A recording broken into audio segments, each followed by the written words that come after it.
साल 1833 जब कबीला बनी आज के लोग आज जहाँ दुबई है यहाँ आकर रहना शुरू हो गए। उस वक्त ये जगह मुकम्मल रेगिस्तान थी और ये अबू धाबी के कंट्रोल में था। दुबई इस वक्त मच्छियों का एक गांव कहलाता था। 1894 में कुछ ताजिर दुबई में बसना शुरू हो गए क्योंकि यहाँ ताजिरों पर टैक्स बहुत कम था। मगर दुबई में अभी भी मछलियाँ पकड़ने के अलावा कोई खास काम नहीं होता था। 1912 में दुबई की हुक्मरानी शेख सईद बिन मखदूम के पास आ गई और उन्हीं को दुबई का फाउंडर भी समझा जाता है। उस वक्त दुबई में पर्ल इंडस्ट्री यानी मोती ढूंढने का काम उरूज पर था।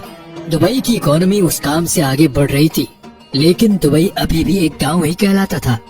ये 1958 की बात है जब दुबई के हुक्मरान शेख राशिद बिन सईद अल मखदूम बन गए। यही वो इंसान थे जिन्होंने दुबई को एक गांव से एक शहर बना डाला। उन्होंने दुबई क्रीक जहां बहरी जहाज आकर रुकते थे उसको गहरा करवाना शुरू कर दिया। ये जगह बहुत छोटी थी और शेख राशिद बिन सईद जानते थे कि यहाँ बड़े और मॉडर्न बहरी जहाज आकर नहीं रुक सकते। उन्होंने इस प्रोजेक्ट पर बहुत ज्यादा पैसे लगा दिए, इतने पैसे कि ये दुबई की सालाना आमदनी से भी ज्यादा पैसे थे। इसके लिए उन्होंने कर्जा भी ले लिया। ये एक बहुत बड़ा रिस्क था, लेकिन शेख राशिद जानते थे कि इस प्रोजेक्ट से दुबई की इकोनॉमी पर बहुत गहरा असर पड़ेगा और ये प्लान वाकई में कामयाब हो गया। अब दुबई में बड़े साइज के बहरी जहाज भी आकर रुकने लगे। इससे दुबई में गोल्ड मार्केट भी फैलना शुरू हो गई। शेख राशिद अक्सर यूरोप और इंग्लैंड जाते रहते थे और ये वहाँ पर बनाए गए इंफ्रास्ट्रक्चर से बहुत मुतासिर थे, खास तौर पर लंदन से।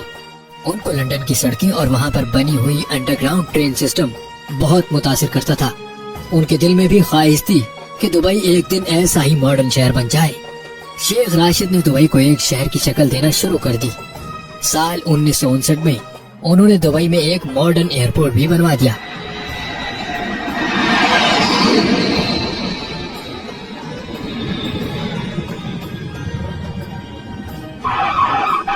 वो दुबई में बिजली की लाइंस, टेलीफोन सर्विसेज और पोर्ट्स वगैरह बनवा रहे थे। लोग समझते थे कि शेख राशिद पैसे जाया कर रहे हैं और दुबई कभी भी एक मॉडर्न और इंटरनेशनल शहर नहीं बन सकेगा।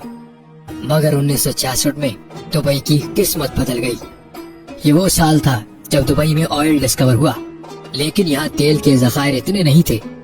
शेख राशिद ने बहुत ही अक्लमंदी से इस बात को समझा कि दुबई सिर्फ ऑयल पर डिपेंडेंट नहीं रह सकता। उन्होंने उस वक्त कहा था, मेरे पास एक अच्छी खबर है और एक बुरी खबर। अच्छी खबर तो ये है कि दुबई में ऑयल डिस्कवर हो गया है और बुरी खबर ये है कि ये तेल बहुत थोड़ा है। इसीलिए उन्होंने ये तेल का इस्तेमाल करके दुबई में दूसरे प्रोजेक्ट्स बनाना शुरू कर दिए। उन्होंने दुनिया भर से बड़े बड़े इंजीनियर्स और आर्किटेक्चर्स को बुलवाकर दुबई को मजीद तामीर करवाना शुरू कर दिया। जैसा कि 1979 में दुबई में एक ऊंची बिल्डिंग बनाई गई। ऐसे कई प्रोजेक्ट्स दुबई में शुरू हो रहे थे। 1981 में शेख राशिद इस दुनिया से चले गए। अब जो दुबई के अमीर हैं, शेख मोहम्मद बिन राशिद बिन अल मखदूम, ये उन्हीं के बेटे हैं। आज जो दुबई हम देखते हैं उसको बनाने में शेख राशिद का ही दिमाग है। उन्होंने दुबई में ऊंची ऊंची बिल्डिंग्स बनाना शुरू कर दी। फिर इस काम में भी एक मसला था। मसला ये था कि कच्ची मिट्टी पर इतनी बड़ी बिल्डिंग्स कैसे खड़ी की जाएं। मगर शेख मोहम्मद बिन राशिद ने उसका हल भी ढूंढ निकाला। शेख मोहम्मद बिन राशिद ने महसूस किया दुबई के अतराफ पहाड़ वी शेप में बने हुए हैं, यानी यहाँ जरूर कभी पानी मौजूद होगा जो पहाड़ों की शेप कटी हुई है। उन्होंने यहाँ ड्रिलिंग करवाई और वहाँ वाकई में पानी मौजूद था और यही पानी दुबई की ऊंची ऊंची बिल्डिंग्स खड़ा रखने में काम आया। जहाँ बाकी अरब ममालिक जो तेल की दौलत पर अपना मुल्क चलाते हैं, वहीं शेख मोहम्मद बिन राशिद जानते थे दुबई को तेल पर जिंदा नहीं रखा जा सकता। आज भी ऑयल दुबई की इकोनॉमी में सिर्फ 1% कंट्रीब्यूट करता है, बाकी 99% पैसा दुबई कारोबारी सरगर्मियों से कमाता है। शेख मोहम्मद बिन राशिद की विजनरी प्लानिंग और अक्लमंदी की ही वजह है कि दुबई इतना अमीर शहर है।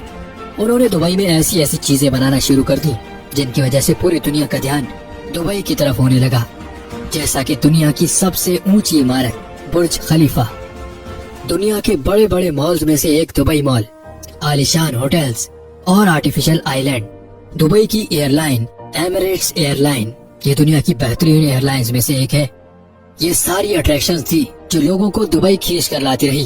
دبئی میں بہت سے فری زونز بھی ہیں جہاں ہر قسم کی ٹیکس چھوٹ دی جاتی ہے، جو دنیا کے بڑے بڑے بزنس مین کی توجہ اپنی طرف کھینچتی ہے۔ یہ فری زونز دبئی کی اکانومی کا 20% حصہ بنتے ہیں، جہاں تقریباً 1.5 کروڑ کے قریب لوگ نوکری کرتے ہیں۔ دبئی میں آج 80% کے قریب وہ لوگ ہیں جو باقی کنٹریز سے دبئی میں آ کر سیٹلڈ ہیں۔ آج دبئی میں وہ لوگ بھی ہیں جو محنت کر کے پیسے کما کر اپنے پیاروں کو واپس گھر پیسے بھیجتے ہیں، اور وہ لوگ بھی ہیں جن کے پاس بہت سا پیسہ ہے۔ دبئی میں ہر وہ سہولت موجود ہے جو دنیا کے بڑے بڑے ملینرز اور بلینرز کو اپنی طرف لاتی ہے۔